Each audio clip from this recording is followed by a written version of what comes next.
เบิ่งดีเพิ่นเนาะ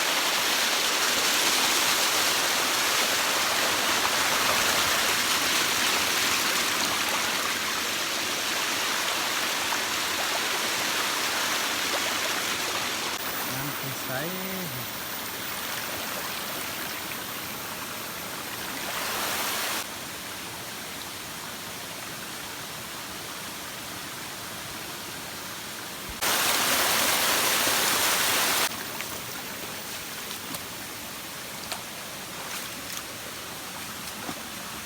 มันจะเป็นก้อนหิน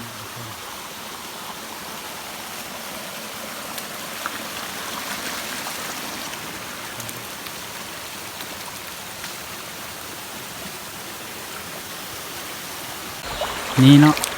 น้ำมันจะไหลมาจากนี้ทุกคน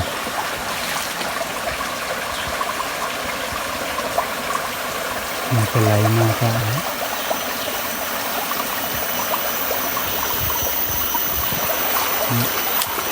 จากนี้ก็มีตัว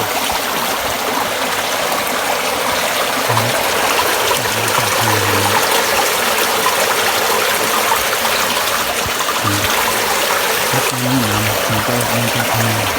ตกแรงน้ำมันจะบ่แห้งจะไหลตลอดเลย